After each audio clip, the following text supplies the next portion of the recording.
Welcome to Live Courageously, podcast show number 10 of 2022. And happy Mother's Day, and welcome to today's show, coming to you from rainy downtown Duluth, Minnesota, where I'm going to be for the next 7 weeks, line producing a feature film. I created this podcast show to share the stories of some amazing, courageous friends I'm honored to know and have had in my life. And I chose the title of Living Courageously because that's been the conscious theme of my life for the last 2 years since the beginning of the pandemic in 2020, and has been an unconscious theme for most of my life. And if you haven't seen the previous 9 podcasts with some amazing friends with some really powerful stories of overcoming all odds to live their best life, you can watch them on my Live Courageously YouTube channel and also at Duff Square Film on Rumble.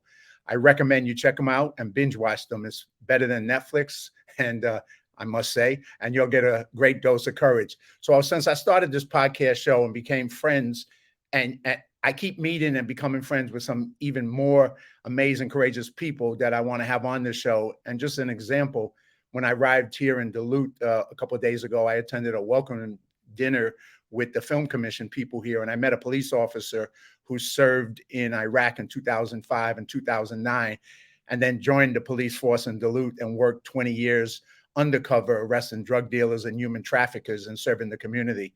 So just as an example, that's how lucky, ever since I started this show, I keep meeting people like him, and I look forward to going. I've been invited to go on a drive along with him in Duluth in the police vehicles, and having him on the show in the future. So stay tuned to keep meeting some great people every week. This show is about faith over fear. I believe fear is just a reaction, but courage is a decision and a choice. So I suggest that you need to consciously choose courage to get through life and deal with what life may throw at you. So I encourage you to adopt the spirit of courage in the face of any and all fears. So let's get to today and introduce you to my guest and a great friend, Dave ALBIN, someone who has lived a very courageous life and inspires others to live courageously as well.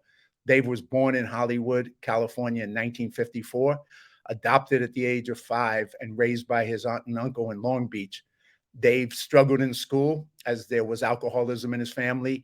And Dave will still tell you that he had an incredible childhood and is very grateful to his adoptive mother and his adoptive father, as they did the best they could. His father was a career military officer and his mother was a homemaker. Dave never saw or met his biological father, but he did on the east side of Long Beach, and there was many kids who grew up in the same street as he did. And he is still good friends with them to this day. And yes, Dave is a surfer boy from California, very different than me. We didn't even know what a surfer was in the Bronx, but he's a surfer boy. And today, Dave lives in the Appalachian Mountains of Western North Carolina. And when he was young, Dave struggled with drugs and alcoholism from the age of 10. He came close to death on more than one occasion as a result of drug addiction and alcoholism. And on June 8, 1988, he had had enough, and he reached out for help, and he joined AA. And that decision and that action served him well. He's been sober ever since some 33 years now. And shortly after getting sober, he read a book called Unlimited Power, a book that I also read when I was younger. And he went through an audio program called Personal Power, written and voiced by Tony Robbins, something that also influenced me as well. 8 years later, in 1995, a good friend who had read the same book, Unlimited Power, invited Dave to go on a live event with Tony. And it was at this event where Dave and 3,000 other people did a fire walk. And a fire walk is where you get to walk on hot coals in excess of 1,000 degrees. And it was that fire walk experience that would forever change his life. In fact, it influenced him in such a powerful way that Dave went on to work for Tony Robbins for over 19 years. And in 2003, he took over all Tony Robbins fire walks globally, and he was responsible for the logistics, the setup, and the training for all the staff for the fire walks. In 2014, and this is a lot because he's had an amazing life, Dave received a very inspiring phone call from Google, and they contacted him to put on a fire walk at their corporate headquarters in Mountain Valley for 148 Google executives. He accepted that offer and has done multiple events for them and their employees.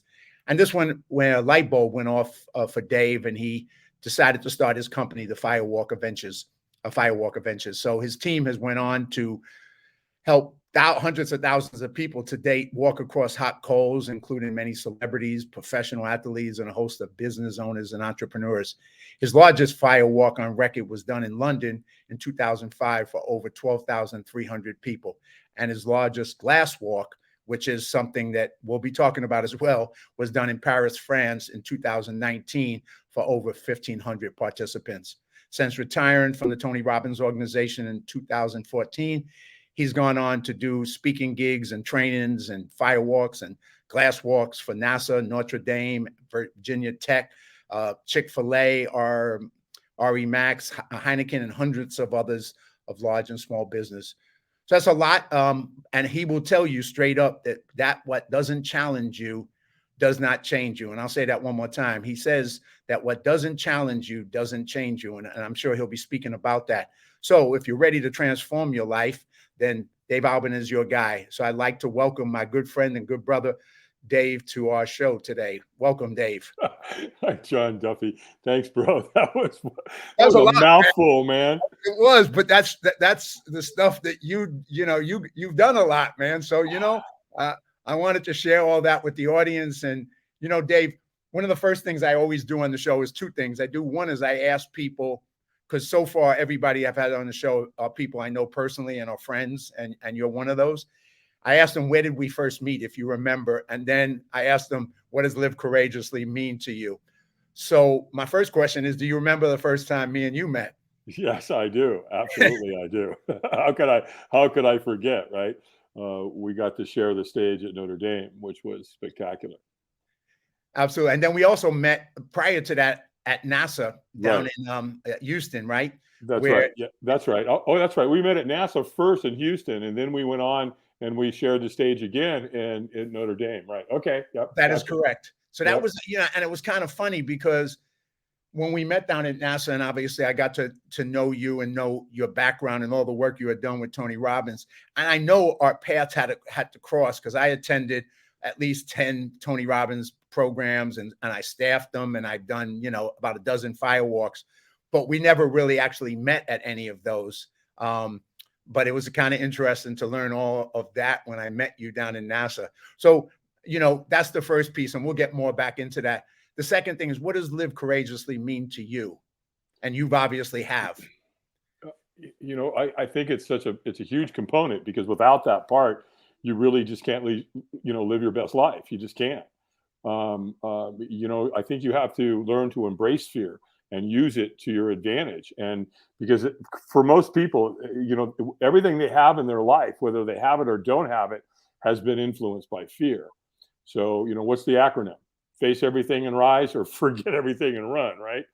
You mentioned AA, and we talk about fear in AA a lot. And what they told me there was false images appearing real. And that really hit home for me, because that really made a lot of sense to me, because I knew that was applicable to my life. I had done that for such a long time. And getting back to that firewalk part, right, where I actually went, the guy that called me to tell me that Tony was coming to town, when I first got sober, what happened was, and I'll come back to that in a minute, when I got sober, I had insomnia. And I was up late at night all the time. And I was up late one night and I was watching the Tony Robbins infomercial, right? And, he was real big back in those days. He was all over, he had the #1 infomercial in the country. And I bought the Personal Power program. It was 30 days. And it came on little white things called cassette tapes. Right? I remember them well. Right.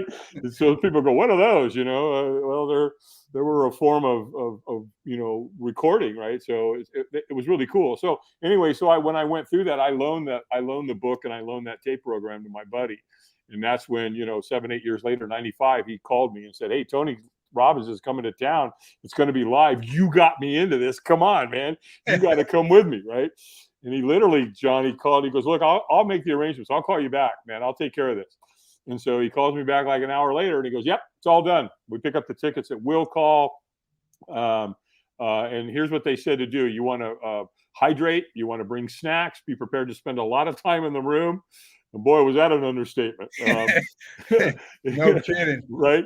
and then bring a good attitude and be ready to play full out. And I said, Dan, how much do the tickets cost? He's like $700. I go, no worries, bro. I'll play full out.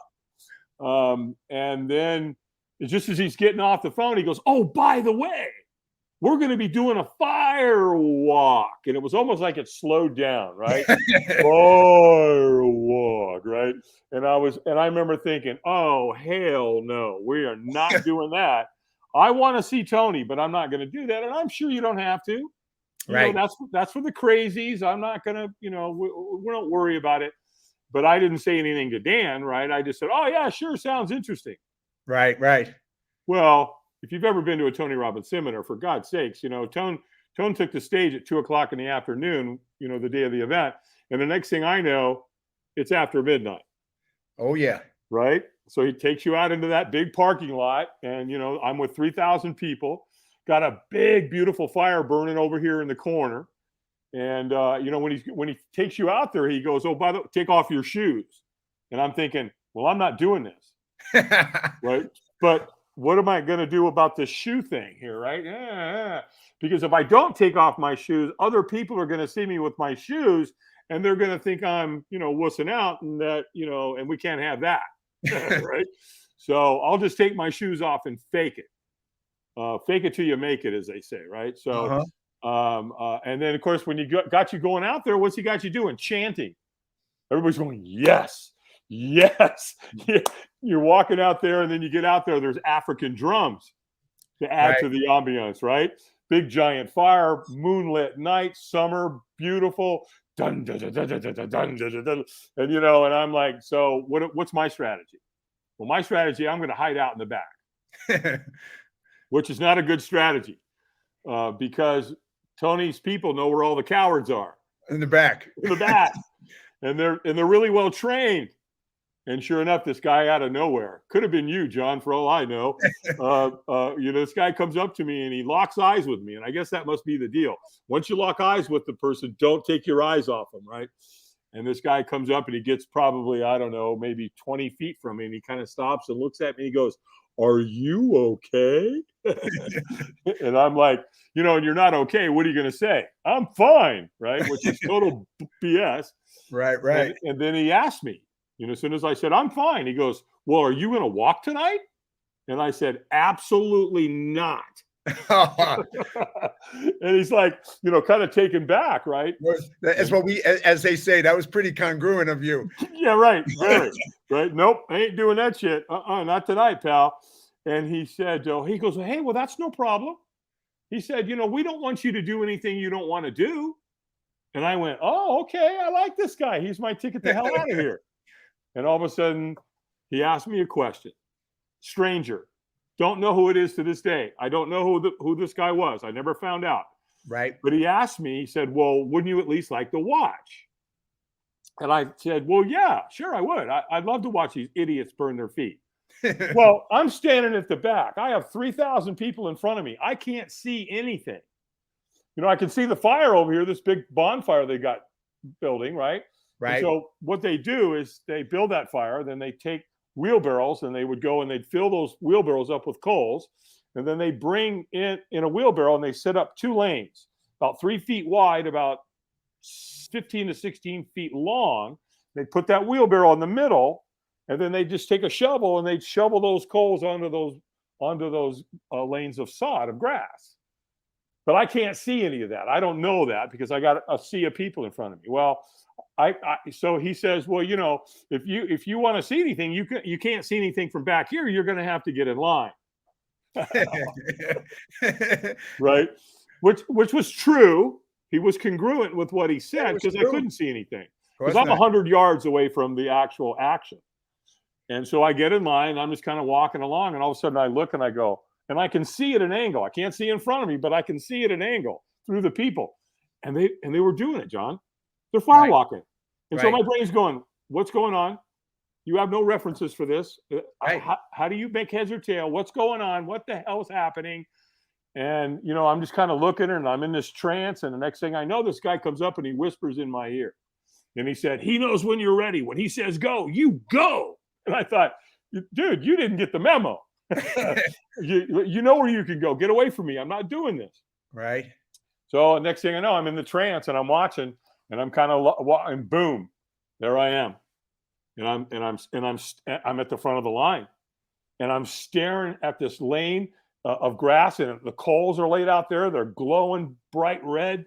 The wheelbarrow's there. You could feel the heat coming off, and I am staring into the abyss, and my heart is pounded. I am scared shitless. I'm out of my mind. Right. And there's a trainer standing there. And all of a sudden he kind of screams at me, right? He goes, "Eyes up!"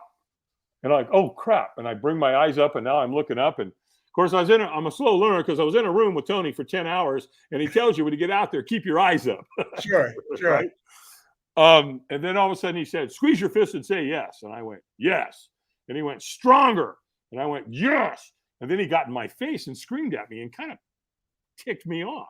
And he said, "Stronger." And so I threw my arms in the air and I went, "Yes." And he goes, "Go, go, go." I took off. Next thing you know. Right? And no plans to do this. No, not doing it. No, no. Boom. Next thing I know, I'm on the back end of the fire lane in the celebration end. And Tony's got two guys that are standing down there, and they stop you. And they said, "Stop, wipe your feet and celebrate." And so I'm wiping my feet, and I'm kind of celebrating, and a girl grabs me and gets me out of the way. And she's like going, "You did it, you did it, you did it," moving me out of the way. And all of a sudden I'm going, "I did it, I did it." Whoa, whoa, whoa, whoa, wait a minute.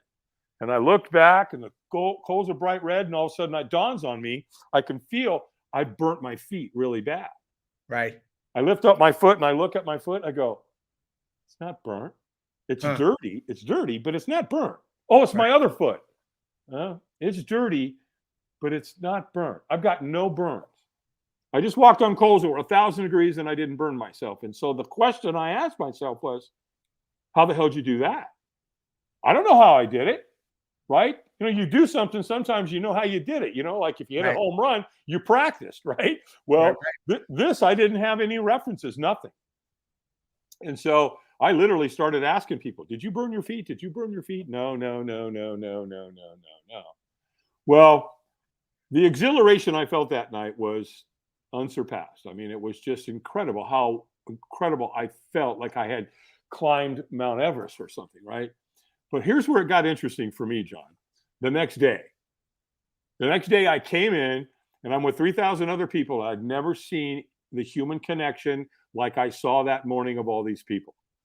I played sports, and so I was familiar with the camaraderie of that, but that was nothing like this. People were laughing, and they were hugging, and they were crying, and they were telling each other stories, and they were, again, the humanistic side of bringing people together was unlike anything I'd ever seen or witnessed. Right. And I'm like, was that because of the firewalk last night? Is that what's doing this? And it was. It was simply that. So the bottom line is I got so intrigued with the firewalk portion that I found out that Tony uses a lot of volunteers. And again, this was in 1995.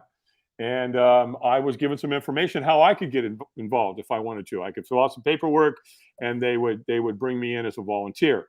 And I did that. And then very early on, I had a security background, military background, and they brought me in to help with some security. And almost simultaneously, they put me on the fire team, which is started learning the logistics and how to set it up and what was going on behind the scenes, right? So it's like you know, here you are, a movie producer, you know what goes on behind the scenes, right?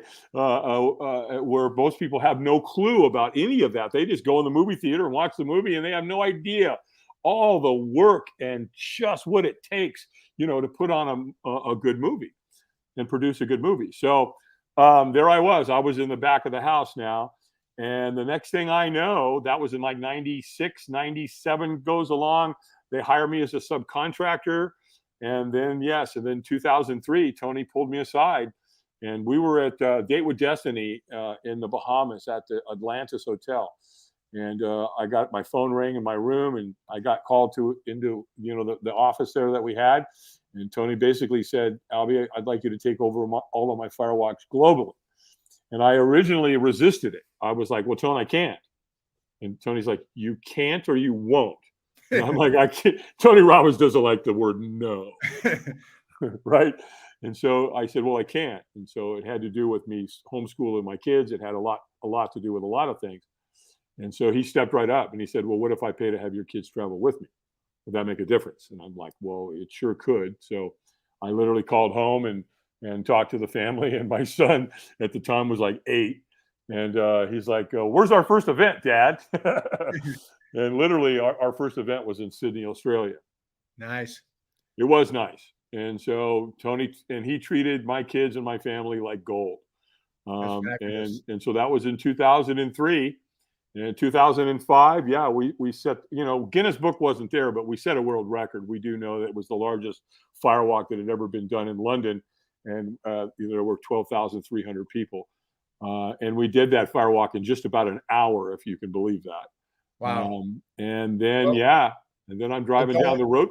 What's that? Going back on, it's crazy, like you're saying, you doing it the first time and how you did it. And for me, it was even crazier, if you can imagine, because the one I went to, my first experience, kind of similar to yours, but he did it on 34th Street on the sidewalk in Manhattan on a Friday night, which was freaking insanity, right? I mean, cabs beeping their horn, drunks falling by. I mean, we're all out in front of this building and we're walking on hot coals on a Friday night in Manhattan. And once again, for me, it was like, this is insanity, man. It's like, I never expected to want to do something like that, just like you, or think that I would do it. But when you get to the other side, like you did, I realized that at that time I was working in the post office midnight shift, and I had to go back. And I thought it'd be over by midnight. Of course, it wasn't over by midnight. It was over by 3 in the morning or something. So I'm late for work. I'm got it. But anyway, we finished the fire. I get back to the post office, and I've been there working for 5 years as a mail handler in the midnight shift. I walk in, and it's almost like there was a different glow in the air, and my brain just went, you're out of here. You're over this. Your life needs to go in a new direction. Yeah. And that's when I made a decision to quit the post office and go for my dreams. And that night, like you, it changed my life in a different path, but it changed my life forever. And it was one of those most amazing things. But, it's like you're saying, you overcame the fear. And that's what we're always talking about is what does that mean when you do it? Because too many people are not willing to go through the fear to get to the other side. And the metaphor for firewalk is you go through the fear to get to the other side. And you might get burned, you might not get burned, but you're not going to get to the other side unless you have the courage to go through the fear and get to the other side. And that's what you did. Yeah, spot on. Perfectly said. And again, the other side, again, was that next day and watching the human connection with people. And so I knew that I'd gone through a very, very powerful experience. And then I just proved myself, once I got involved with Robbins and took over the firewalks and it was just like one thing after another. I started meeting a lot of celebrities and, I got involved with that. I got to meet some really, really cool and awesome people there. And then 2014, I'm driving down the road, boom, my phone rings and it's Google. And, I was like, what, who, who does that happen to? I mean, you just don't drive down the road and Google call you. Right. Of course, right. So they just wanted to know if I was the Dave Albin that had done the firewalks for Robbins. And they wanted to talk to me about possibly hiring me. And they wanted to know if I was under any contractual obligation or non-compete. And I'm like, no, homeboy's a free agent. So what's up? What do you guys want to do? And the next thing I know, I'm in Mountain View with Google. In fact, when I was there, I had 2 of the executives that we were doing the gig for. There was 148 of them. They pulled me aside, a man and a woman. And they said, you don't know what you've got, do you? I mean, literally. And I'm like, no, but I think I'm about to find out. And they basically said, the marketplace for this is huge. It's off the chain. And I'm like, well, how do you guys know? What do you Google or something? I mean, it was like, so that was phenomenal. And that's when, and then I went back to Tony and said, Tony, I love you, but it's time for me to go. And that was, I was coming up on 20 years. And then the next thing I know, right, I'm at NASA with you. Next, Notre Dame, Virginia Tech. Yeah, I'm gonna throw up some pictures. If so this is one. This was us down in NASA having a blast down there. This Oh is my gosh, I want that picture. I don't have it. And there's I'll Joe. send that to you, man. That we had NASA was just amazing. It was such a great experience. And then I think did you take us on the glass walk down in NASA? Because this is a picture of you walking me across. Yeah, it was NASA. Yeah. And that's a picture of you walking me across the glass. That was the first time I actually glass walked with you. And so that was a very unique experience compared to fire walking. And you know what's interesting in that picture, the one before, is there's the guy in the smile in the back. That's Joe Koronowski, and Joe was NASA's. He was the space center engineer. So his job every day was to go to NASA and sit there with all those computer screens and take care of the space center, which is really interesting. And then if you go to the next slide that you showed after this one, that's him down there in the corner because I recruited him to help me. Right. He's the guy that wipes off your feet before you step off the glass. Wow. That's so cool. And then here is us, of course, up in Notre Dame. Oh my gosh. And then Jim Connolly. Another amazing, powerful individual. Well, I mean, Jim Connolly is the guy that if you watch the movie Pretty Woman, right? And the hotel scene of the hotel manager, right? That was Jimmy. That was Jimmy's job. Right. Which is really interesting because he's the one like you. He left the projects and went after his dream. He was in Philadelphia.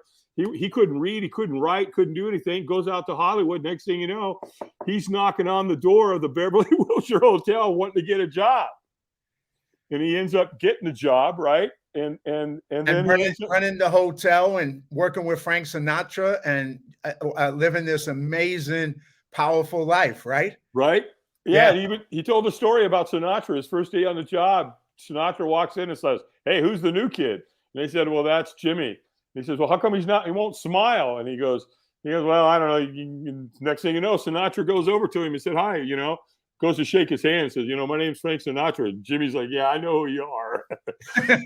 Remember, I think he said, "Hey, and I want you to smile." And he goes, "Sir, I'd rather not." He goes, "Show me your smile." Well, right. Jimmy's teeth were all screwed up. And that's where Frank Sinatra gave him his business card to go to his dentist, and Sinatra paid to have his teeth fixed. That's right. I remember sharing that story. Powerful story. Yeah. And I'm going to take you back a little bit because, at Notre Dame, when you gave your speech, I remember it was very powerful because, you took us through, and I think it really moved people. You took us through the darkness that you were in. And I don't know if you want to share that with the audience, but before you turned your life around with AA and before you did that, you went through a real dark period with, drugs and alcohol and, coming close to suicide. And you shared that. And that when you shared the transformation you made, I think it really touched everybody so much because it was such a powerful story of your life and how you changed. So I don't know if you want to I'm very good with that. After I shared that story there, Jim Connolly ran up. If you remember, he ran up on stage and hugged me because his father was a really, really bad alcoholic. And he just was so, it was just inspiring to him to see somebody that actually had found their way out. So, what happened was that I was adopted when I was 5. And there was a lot of alcoholism in my family. And I'll never forget, it was in 1963. I was sitting in class one day, and the next thing I know, the principal walks into the door of my classroom, walks up to my teacher, and he bends down and he whispers something, and she screamed. She bellowed. It was just unbelievable. It was just a gut-wrenching scream. And now he's trying to calm her down. Well, the next thing we know, he turns to the class and he said, "Boys and girls, I've got some really bad news. John F. Kennedy, President John F. Kennedy was just killed and assassinated in Dallas, Texas, and we're calling your parents. Everybody's going to go home, and we don't know when you'll come back." And so that started that. Well, we went home, and like everyone else, we started watching it. Well, my dad he had worked in the Pentagon. He was an officer in the military, as you said in your opening. And so he was a ballistics expert. So when they started saying that Kennedy was shot from behind by one gunman, my dad said, no, because we were watching the motorcade go by, and there's this one scene, and all of a sudden Kennedy's head goes back like this, right? And so my dad goes, no, he was shot from the front. I know for a fact, right? So I was exposed to my first conspiracy theory. Well, that was in November of '63. Well, in the summer of '64, it's the first day of summer, and I'm in the TV room. It's summer, man. It's Southern California. You're a kid. You're going into the 4th grade, man. You know what that's like, right? Well, my mom comes in, and I'm in the TV room watching TV, eating cereal, and she says, David, come in the kitchen. Your father and I need to speak with you. She brings me in, sets me down, puts her hand on my hand, and with tears in her eyes, she turns to me and she says, David, we need to tell you something. And that is, we're not your parents. Wow. Well, that took me back, right? Wow. And then and he goes, and as a matter of fact, your Aunt Dean? Yeah, well, that's your biological mother. And I remember thinking, I don't even like her. It was like, because she was always touching me. Right. I wonder why. Huh. So, and at this point too, I want to say Happy Mother's Day to all the moms out there. I had 2 moms. I had my mom, my biological mother, and I had the mother that raised me and did the best she could. And thank God for both of them. And I'm very grateful to all the mothers out there, because try to come into this world without them. Yeah, no kidding. Right. Well, I was raised by my mother was widowed when my dad died at 4, so she raised me and my brother. So yeah, absolutely. You can't even imagine. Yeah. So that was the summer of '64. Well, later that year, we had to go into Hollywood to my grandmother's house, and Mom says, "Come on, get ready. We're going into Hollywood for the weekend to your grandmother's house." And the next thing I know, my cousin comes out and goes, "You have to go with us tonight." And she's like pissed off at me, right? And she's like 7 years older than I am. And the next thing I know, we're on a bus and we're going into Hollywood, and we're walking into the Hollywood Bowl, and to watch the Beatles. Oh, wow. Right? So, and which was really interesting in and of itself, because I saw them, but I couldn't hear them. Because every time they would start a song, the girls would scream so loud, right? You couldn't even hear them. And shortly after they told me that I was adopted, my dad started drinking again. He had swore off liquor for 5 years when he had, told me that I was, adopted. And, again, a long story short, it was shortly after that at a young age that I tried alcohol for the first time. So I was probably 10 or 11 years old. And you know what? When I tried that alcohol for the first time, it was like rocket fuel. I mean, I'm a little kid, and I remember drinking it. It tasted horrible, but it felt unbelievable. And I was doomed. I from the very start, man. I mean, I was already thinking about drinking more at a very young age. And of course, the alcohol led to drugs, and hard drugs, and heroin, and cocaine, and barbiturates, and speed, and all of that. And then on June 8th, man, of 1988, I woke up that morning having done intravenous drugs and name it. And it was it. It was going to stop that day. Why? Because I was in so much physical and emotional pain. You get to a point, you keep pushing that envelope with drugs and alcohol, and here's what it does. It says, you're done. It's because it's so painful. Right. Alcohol, the physical pain was so intense. Mm. And so all I knew was that morning it was going to stop, John. That was it. We're done. I'm out. And I took a pistol, put it in my mouth, did it twice. And in fact, I talked to some psychologists and some psychiatrists about that moment. And they said, typically, once you get to that point, you got so much physical pain, you don't not pull that trigger. Because I wasn't afraid to die. Right. What I was afraid to do was to keep living. That was terrifying to keep living that way. And the next thing I know, I didn't even know anything about them. And the next thing I know, I made a phone call to Alcoholics Anonymous. They sent a man to come pick me up, and Wow. they took me. I went to 3 meetings that day. I went to a noon, a 4:30, a 6:30, and an 8:30. Excuse me. I went to 4 meetings that day. And I don't know, man, it stuck. I was at an all men's group, and those guys grabbed me and they held on to me. And one of them called me the next morning and said, "Hey, I'm going to come pick you up. I'm going to take you to another meeting today." And so that's the kind of love and support that I got. And then I wasn't very long into the program, a couple of weeks, where one of the old timers, well, he had 6 years. He basically said, "Hey, what are you doing right now?" I go, "Nothing." He goes, "Come with me." And the next thing I know, I'm at somebody's house, and we're doing a 12-step call who had called in who wanted help. So just like when I called in, they sent somebody.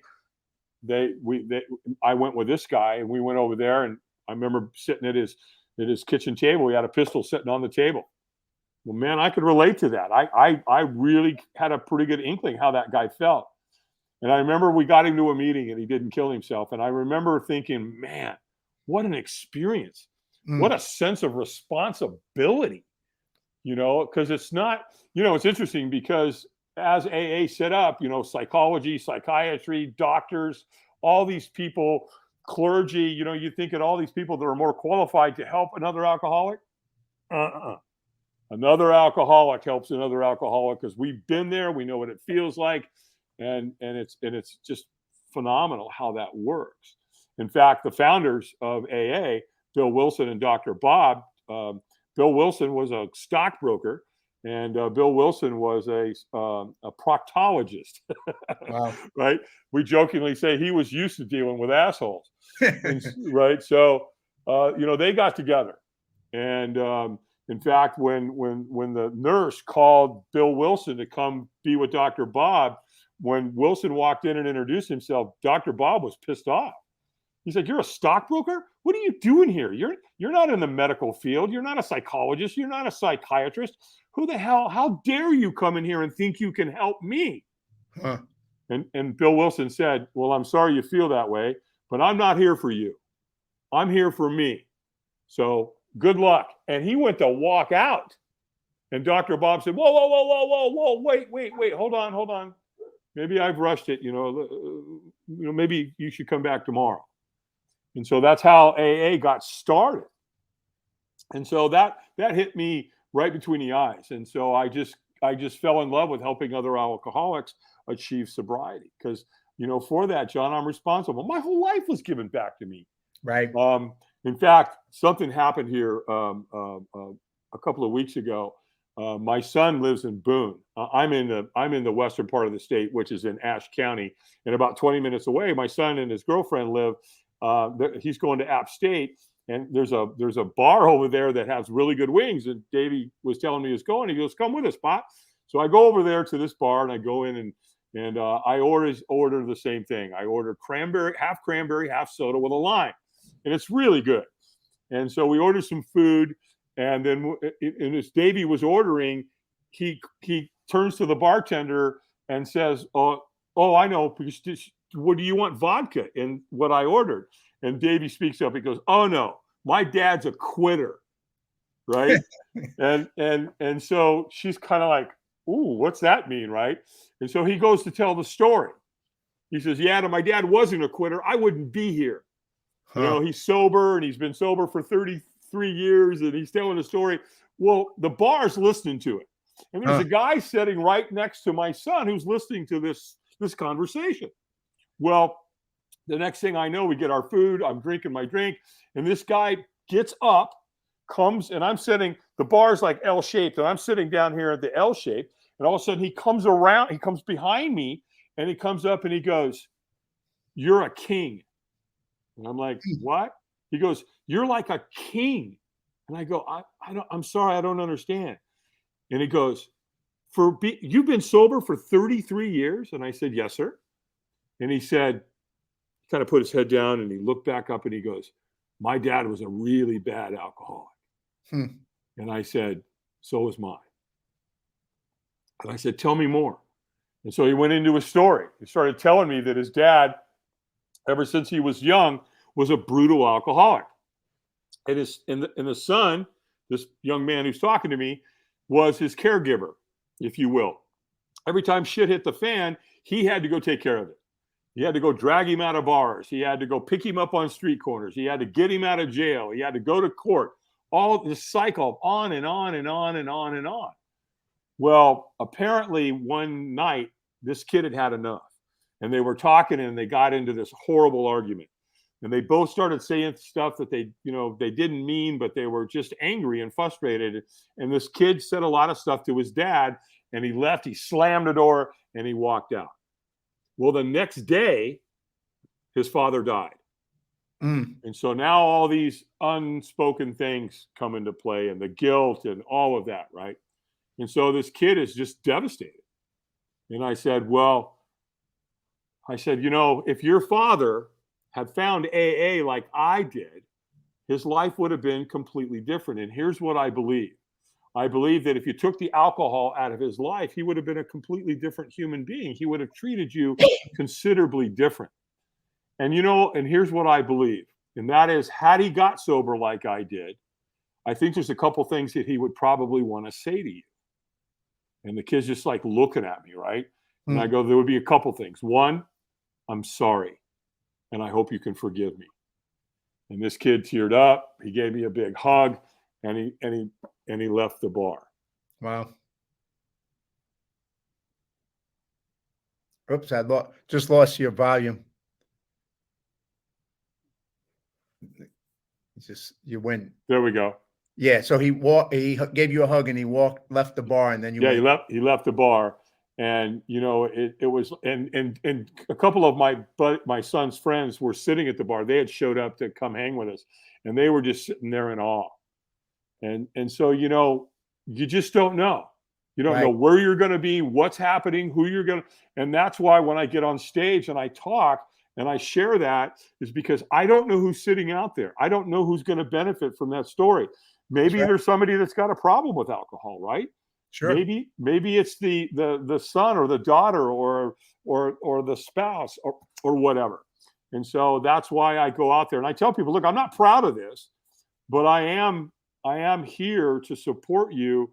Might you want to talk? And typically, without fail, somebody always comes up to me and wants to talk. So, AA's taught me many, many great lessons. And one of them, John, is real simple.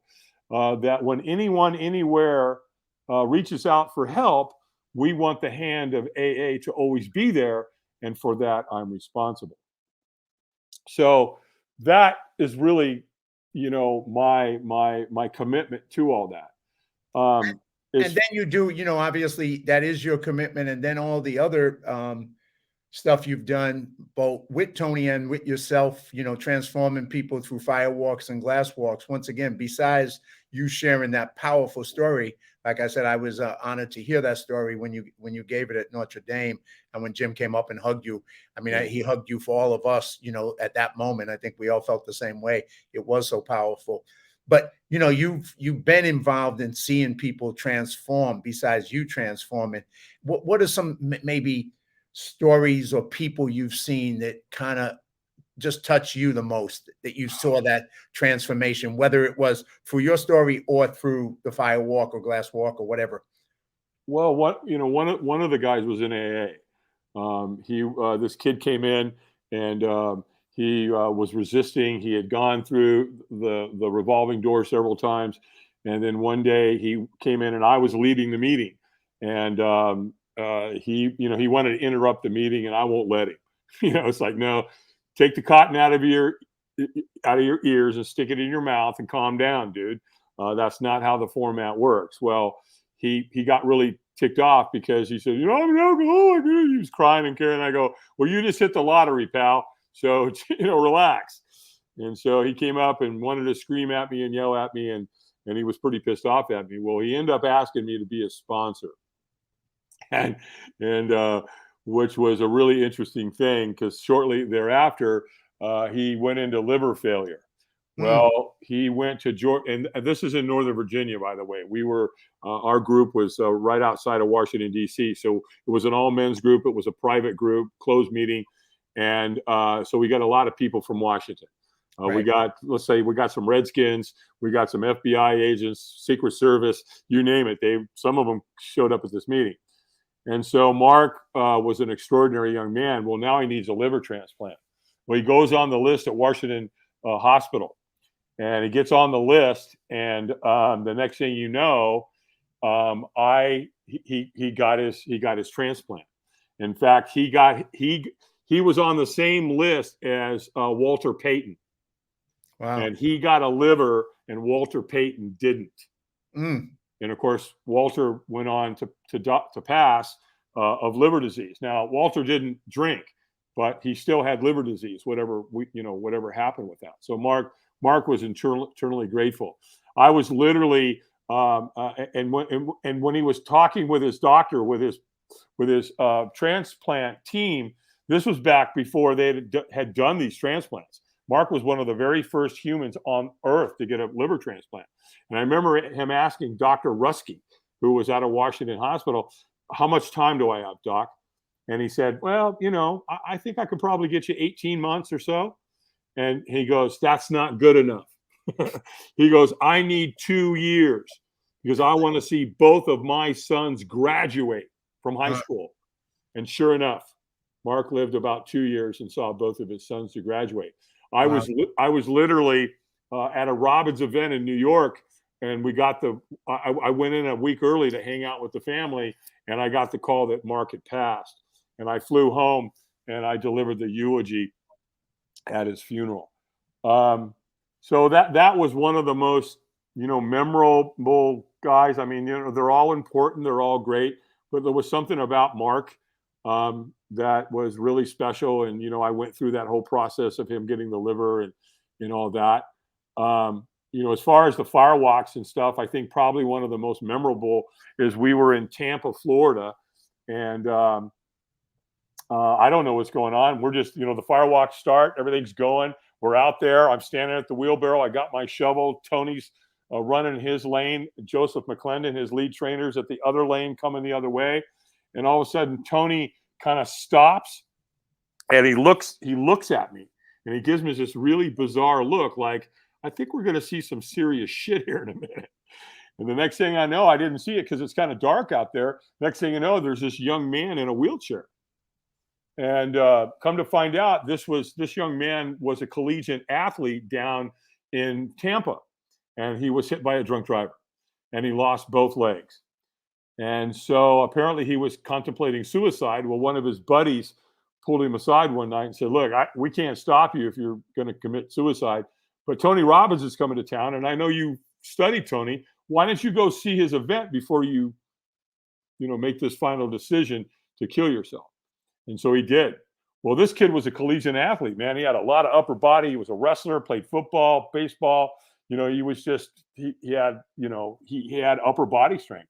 And the next thing I know, this kid moves his wheelchair, right? And the next thing I know, Tony went down and the kid goes, go, get away, Tony. And the next thing you know, this kid went into a handstand. He leaped forward out of that wheelchair, went into a handstand and walked across the fire on his hands. That was a really, really definitive moment. Tony and I teared up. We were both completely blown away. And though that was such a memorable moment for me, but you know what? It is for everybody. It was extraordinary because this kid was able to do it on his hands. But, I've seen people that were 100 years old. My kids walked, my daughter who's in the other room right now, she was 6 years old when she firewalked the first time. My son was 9 years old. We were in New York, we were in New Jersey, and we waited. Tony knew my kids were going to walk, and at the very end, the kids came up and Tony grabbed my daughter's hand. I had one hand, he had the other hand, and we walked her across the fire. My son stepped up, and Tony looked down at him, and he goes, "I love you, and I love your daddy. Now go." And my son took off. Well, here's a fun story you'll love because, like yourself, I don't know how many times you've done it, probably way, way, way more than me. But, I had done it, I don't know, 8 times, at different events and done it. And then the one time, I think it was in Washington, D.C., I was on Tony's line, the only time I was on his line, right? So he's in front, and you know how intense he is, right? And he's like, he looks at me, and he doesn't even give me a second. He's like, "You're ready, go." And so I'm like, okay, I start walking. And every step of the way, I burned. Every step of the way, right? And I get to the end and I get off, and, we celebrate and everything. But it was kind of funny because up until that point, I didn't believe it was real. It was like, I don't You're get right. burned. It ain't real, can't be real. But at that point, I said, okay, this is real. But the metaphor that I took away, and of course, that he shared with us, but was that, and sometimes in life you get burned, but that shouldn't stop you from going forward. That just means you still got to go forward. It's not like life's gonna you go through and it's always gonna be easy. It's challenging. It's hard. Sometimes you get burnt, and that's okay too, as long as you keep moving forward. So I went on to do it multiple times after that, and it wasn't like it was. In a way, I was kind of glad I got burned because it just told me, okay, this is real, and when I do it, I had a different appreciation for it. So it's a pretty interesting experience for those who've never experienced it, but I think it has changed a lot of people's lives for sure. Oh, no question about it. No question. I remember hearing the story about this young man that thought he could be a screenwriter, and his family went, "You're never going to become a screenwriter. It's not going to happen. You're not going to pierce Hollywood. It just ain't going to happen. Stop living in this dream world." Well, he goes to a Tony Robbins seminar, and boom, guess what? He does his firewalk.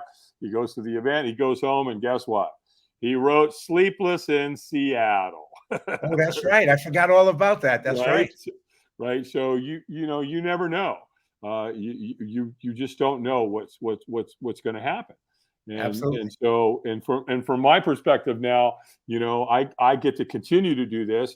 My kids have been a huge help to me. My daughter for a long time traveled with me. We brought my grandson. She took a lot of pictures and videos and things, was able to help me. And now she's got a wonderful life with a wonderful young man, and my grandson's going to be 5 in about a week. And Congrats. she's got a really great job. She's a vet tech, and she does, she takes care of animals, which has been her dream. It's her passion. She loves animals. My son goes to App State. He's going to graduate this next semester with his bachelor's degree in computer science and engineering, and he's met the girl of his dreams. So the kids are, and so dad's an empty nester now, and he's found the people out there to help and step in, and it's just I pinch myself, John. It's like, what? Well, the other thing, we've kind of gone on similar tracks in a way. I'm going to show some pictures of you, but both of us have kind of transformed ourselves physically. And obviously that's a big picture. So I'm going to show a picture to the audience of you right here. That's one of the things. Yeah. So, Yeah. exactly. But that's part, besides all the other transformations, a physical transformation is something that you did as well. And like I said, we've kind of gone on similar tracks as part of, I work out now 7 days a week, and I'm like, that's my addiction. I love it. It's the greatest thing in life to do. And matter of fact, after this is over, I'm going to run to the gym in the hotel and go work out. But you can see in your transformation in that picture, you've changed a lot, and you took action, and you took positive action, diet, health, and everything, and you changed your life physically as well. Yeah. In fact, where I had that epiphany, I was at Google. I was on stage. Really? Yeah. And I looked down, right, and I can't see my shoes. I'm like, wow, okay, that's got to change. And and it was my grandson, because I knew that he was on the way, right? And Right. so I'm like, so do you want to spend time with him? I'm asking myself these questions. I'm like, you want to change your life? Ask hard questions. And like, do you want to see him? Do you want to spend time with him? Do you want to go to his wedding? Do you want to see him graduate from high school? Then you better get your shit together, and you better start doing something about your life. And it's interesting, John. I heard somebody say something the other day. I really liked it. And they said, every man and woman has 2 lives. And the second one starts when we realize we have only one. Mm. And so, we get caught up in all this idea, that we got to make a living rather than designing our lives. Yeah, and there it is, man. Because what doesn't challenge you doesn't change you. And I'm in a really cool position right now because coming out of COVID, everybody's all separated, right? Mask wearing versus not wearing, vaccine versus not vaccine, political. The liberals against the conservatives, and I love Donald Trump. No, I hate Donald Trump. No, I love Joe Biden. No, I hate Joe. So the division that's going on right now and the disruption is in every company. And if CEOs and entrepreneurs don't fix it, it's going to cost them a fortune. How do you fix it? Put them on the fire. And I'll close down. One of the things that I do at the fire now is that I do what's called the heart connection, and it's through the Ho'oponopono prayer, which is an ancient Hawaiian healing process. And so what I learned is a couple of years ago, I think in 2013, National Geographic went to a fire walk in Portugal. And they got permission to put heart monitors on all the people that were attending and all the walkers. And they found as soon as the fire walk started that everybody's heart calibrated, started beating at the same time. So I've learned how to do that at the fire walk. And so I'm telling CEOs, look, man, give me your people. It's going to be okay. Let me get them back to the humanistic side. We'll break them out of this. Just like when I went to my first fire walk that next day, when I saw everybody connecting, that was the magic, right? That's when I said, man, look at this. This is real, man. Does the fire really do that? And if you study fire walking culturally, it's been around for thousands of years, and it's been used as a rite of passage. The Tahitians, the Hawaiians, the Polynesians, the Native American Indians, the Indo-Europeans, the people of India, all over the world, people have used this powerful experience to keep people united and to keep the brother and sisterhood between them. That's very cool, man. Anything as we come to the end, anything you want to share with the audience, like you said, that prayer or anything else you want to share? Because you've had a life, like I said, the reason I did this show, Live Courageously, is I think people need to have that message to understand how to deal with life. But also, like you said, the other side of it is that experience of bringing us together after that experience, what we have in common, that's another big, important, powerful thing that, we have. It's hard for people to believe it, but we have a lot more in common than we have differences. And, just reminding them of our humanity, our common humanity is such a powerful thing. So, you said that, from the next day after the firewalk, but I think people need to hear that and remember that, of course, we're always going to have differences. We all experience the world differently. That's part of life. But that's not what we have in common. And we should focus on the important stuff, which is what we do have in common to make things better for ourselves, our family, and for the world. Absolutely. So I'm gonna throw it to you as we wrap this up, and thank you, but share us something that you would like to close out, man. And thank you for being part of this. Well, first of all, John, thank you so much. I love you to death. You're a real brother, and we've shared some really great times together, and we have so much in common. And I'm honored that you brought me to this podcast to share a little bit of information. I'll close with this. The chances of being born are 1 in 400 trillion. If you look at, your mom was over there, your dad was over there, the only two people on earth that could create you. Your mom went through all these cycles, had all these eggs. There's only one. Your dad contributed, the group of swimmers, there's only one. In any group, there's 60 to 100 million. And here you are. And if you go back and you look at your ancestry, if you just go back like 400 years, I think it's like 4,800 people had to come together for you to be here. And typically in every family tree, there's one individual in there that takes the family to another level and brings light and everything and to that family. And I challenge you to be that person. You're not here by an accident. And you're doing that, John. You're doing that for you. You're doing it for your family. I'm doing it as well. And it's a very, very, very powerful mindset to take your life and your family and your heritage in a whole new direction. So, well, definitely, and take a look online. Look at Firewalk Adventures. Check out Dave Albin's pages. anything you can do. He's definitely somebody who has transformed lives and continues to transform lives.